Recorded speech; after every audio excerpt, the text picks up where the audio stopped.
आइए अब मैं हमारी जो आज की गज़ल है, ये अगर हम नज़्म की शायरी की बात करें तो एक शायर जिसने गज़ल को नए ज़ाविये दिए हैं, नई तरह से सोचना सिखाया है, और जब हम उनकी नज़में पढ़ते हैं तो एहसास होता है एक नई दुनिया है जो वहाँ पर आबाद है।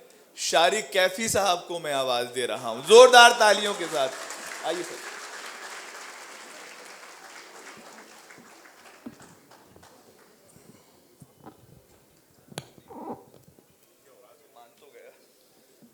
शारिक कैफ़ी साहब। थोड़ा ज़्यादा संजीदा हो जाइए।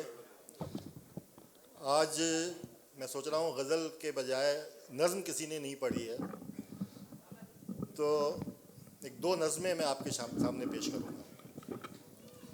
नज़्म का मामला ये है कि थोड़ा ज़्यादा तवज्जो चाहिए होती है, एक लाइन भी मिस हो जाती है तो पूरी नज़्म गिरफ्त से निकल जाती है। तो नज़्म, इसका उन्वान है मोहब्बत की इंतहा पर। इसमें एक ऐसे बच्चे की नफ्सियात है जो अपने वालिद के बीमारी से बहुत डरा हुआ है। समात फरमाएं। पापा तुम मर जाओ ना पापा, पापा तुम मर जाओ ना पापा, मैं तुमसे नफरत करता हूं।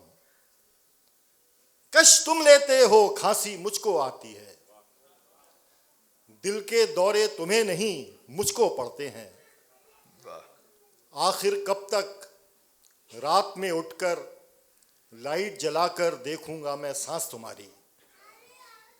कब तक मेरी टीचर मुझको टोकेगी गुमसुम रहने पर। कैसे बतलाऊं मैं कितना डर जाता हूं जब जब मेरी रिक्शा मुड़ती है घर वाले रास्ते पर। आज भी कम बेचैन नहीं मैं, मोड़ वापस आने वाला है, चैन पड़ गया। आज भी मेरे घर के आगे भीड़ नहीं है, यानी आज भी शायद सब कुछ ठीक है घर में, यानी तुम जिंदा हो पापा। बहुत शुक्रिया, बहुत शुक्रिया। नज़्म पहुंच गई आप तक। एक और नज़्म है, इसका उन्वान है मुरारी का खौफ। देखिए, कोई मज़ाहिया नज़्म नहीं है, संजीदा नज़्म है।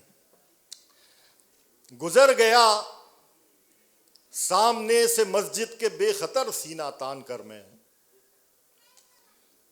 गुजर गया सामने से मस्जिद के बेखतर सीना तान कर मैं, मगर मुरारी के खौफ से मैंने रास्ता तक बदल दिया है। कमाल की बात है कि मैं ये भी जानता हूं उधार बढ़ता ही जा रहा है खुदा का मुझ पर। क़ज़ाए उम्री की रकतें बढ़ती जा रही हैं, मगर मैं फिर भी सुकून से हूं। मुझे पता है यहां वो मुझसे कोई तकाजा नहीं करेगा, नजर के आगे उधार खाता नहीं धरेगा। मगर मुरारी वो पान वाला तो रोक लेगा सड़क पे मुझको। अगर हिसाब उसका वक्त पर मैं नहीं करूंगा, जलील कर देगा यार के सामने वो पल में। कबूल करने में शर्म तो आ रही है, लेकिन जो सच है सच है और सच यही है। मेरे लिए इन गली मोहल्लों में होने वाली जरा सी जिल्लत बड़ी है दोजख की हर सजा से। मुझे मुरारी का डर कहीं बढ़ के है खुदा से। बहुत शुक्रिया, बहुत शुक्रिया। एक और नज़्म और आखिरी नज़्म, इसका उन्वान है रोता हुआ बकरा। इसमें एक ऐसे बच्चे की नफ्सियात है जिसने, जो हमारे यहाँ बकरा ईद होती है, उसका एक वाक़या इसको बहुत दिल पे ले लिया है और एक गिल्ट हो गया है उसके अंदर।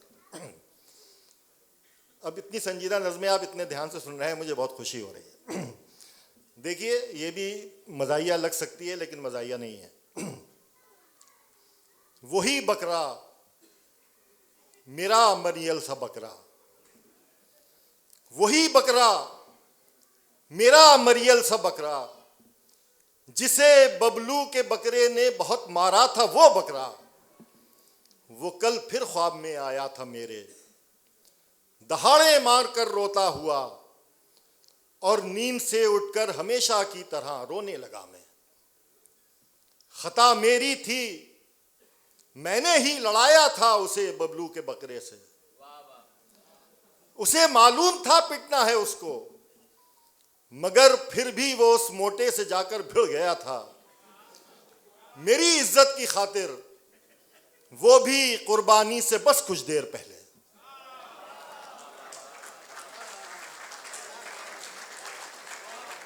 मगर पापा तो कहते हैं वो जन्नत में बहुत आराम से होगा, वहां अंगूर खाकर खूब मोटा हो गया होगा।